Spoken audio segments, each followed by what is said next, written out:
हाल ही एक ऐसी घटना हुई है जो हिंद महासागर की शांति को नष्ट कर सकती है।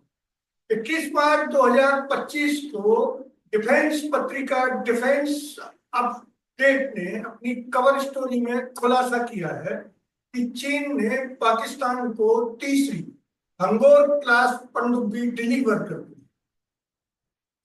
ये खबर भारत के लिए एक बड़ी चुनौती लेकर आई। क्या है ये हंगोर पनडुब्बी? ये हिंद महासागर में भारत की नौसेना को कैसे प्रभावित कर सकती और भारत इसका जवाब कैसे दे रहा है?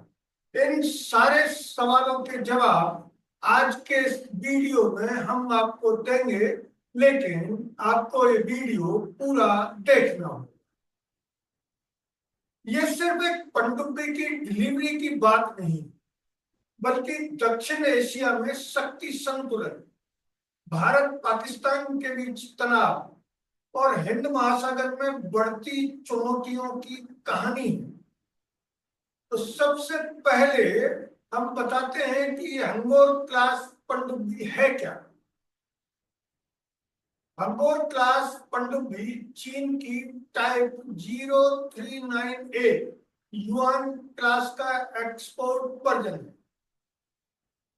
ये डीजल इलेक्ट्रिक स्टील पनडुब्बी जिसे पाकिस्तान ने चीन से 5 बिलियन के सौदे के तहत खरीदा।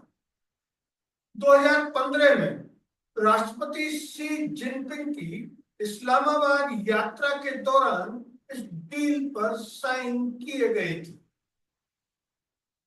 इस डील के तहत कुल 8 पनडुब्बियां बनेंगी, 4 चीन में और 4 कराची में असेंबल की जाएंगी।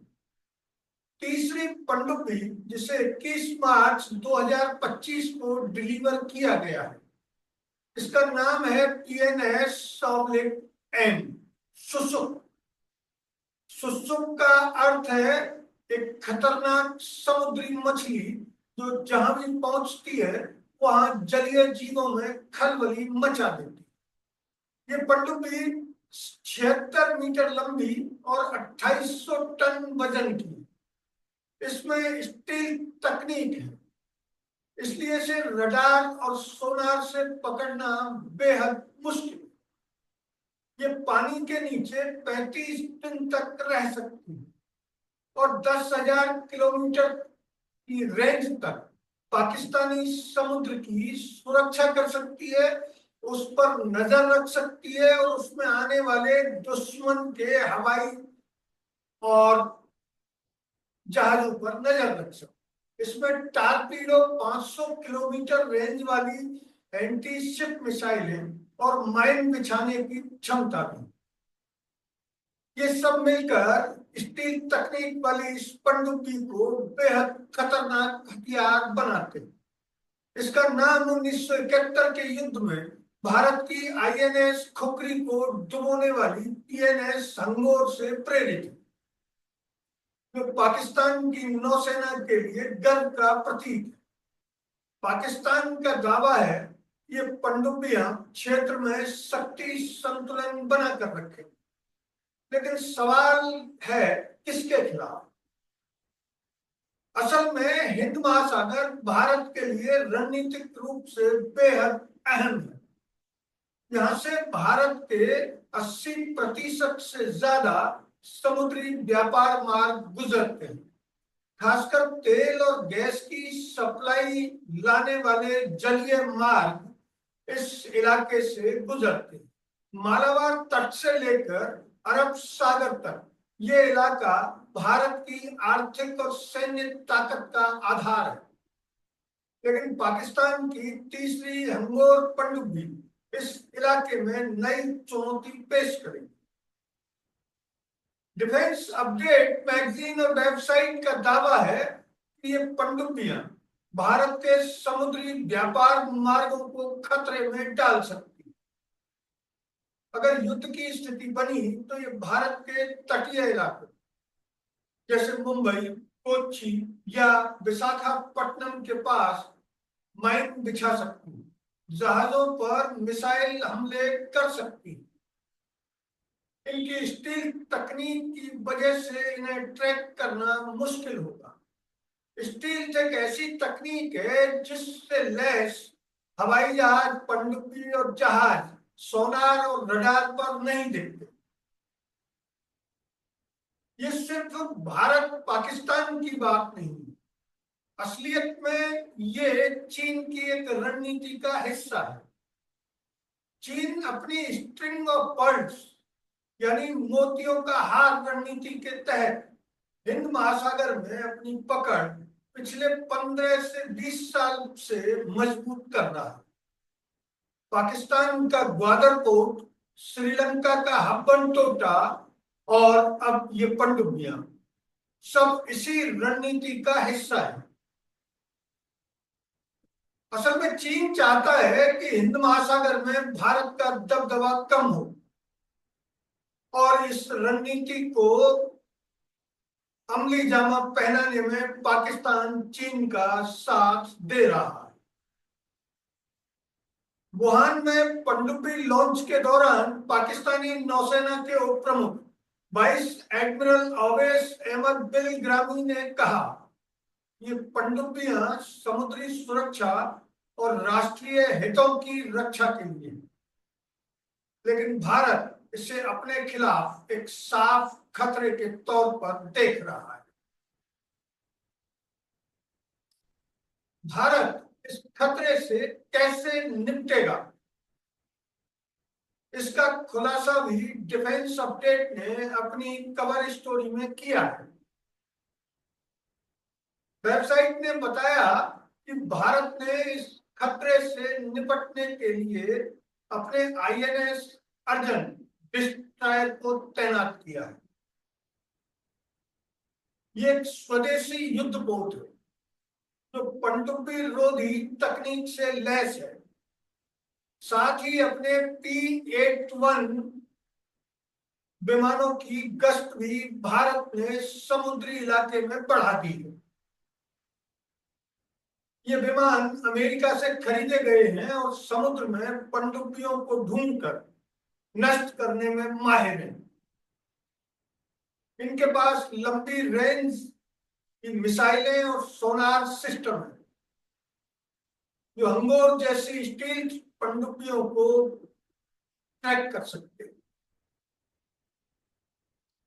लेकिन ये तात्कालिक कदम है। लंबे समय की बात करें तो भारत का twin engine based fighter TEDVF programme अभी 2030 तक पहला फाइटर तैयार करके देगा। ये फाइटर जेट नौसेना के लिए बनाया जा रहा है और INS विक्रमादित्य और INS विक्रांत जैसे विमानवाहक पोतों से ये फाइटर उड़ान भरेगा। लेकिन तब तक भारत के लिए चिंता का हंगोर क्लास की पनडुब्बी बड़ा कारण बन सकती है। इस बीच भारत ने अपनी कैलवरी क्लास पनडुब्बियों जैसे INS करंज इत्यादि पर निर्भरता को कम करने के लिए दूसरे देशों से हथियार आयात की संभावनाएं टटोलनी शुरू कर देती। फ्रांस की मदद से बनी ये पनडुब्बी और इनकी संख्या रेंज हंगर क्लास से मुकाबले के लिए अभी कम पड़ सकती। मार्च 2025 में भारत ने अपनी नौसेना के बजट को भी बढ़ाया है। रक्षा मंत्री राजनाथ सिंह ने कहा था कि हिंद महासागर में भारत की मौजूदगी को कोई चुनौती नहीं दे सकता। इसके लिए भारत प्रोजेक्ट 751 के तहत 6 नई पनडुब्बियां बना रहा है जो 2028 तक तैयार होकर नौसेना में तैनात हो जाएंगी। इसके अलावा अग्नि 5 मिसाइल और सैटेलाइट निगरानी से भी भारत अपनी रणनीति को मजबूत कर रहा है। हकीकत के चश्मे से देखा जाए तो ये पनडुब्बियां हिंद महासागर में शक्ति संतुलन को बदल सकती। हालांकि पाकिस्तान की नौसेना अभी भारत जितनी मजबूत नहीं है।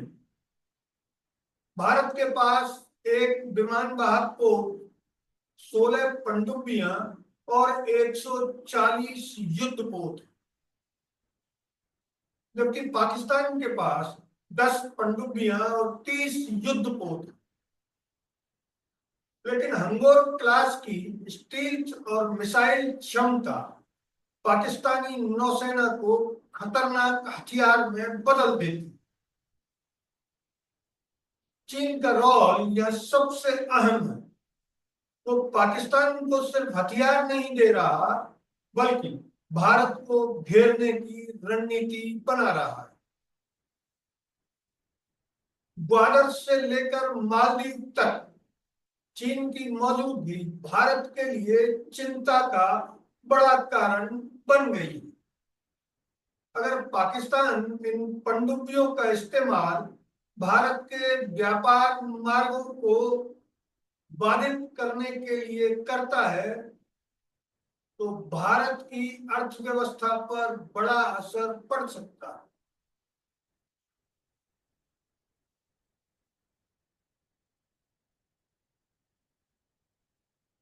वैसे तो भारत की तैयारी भी कम नहीं।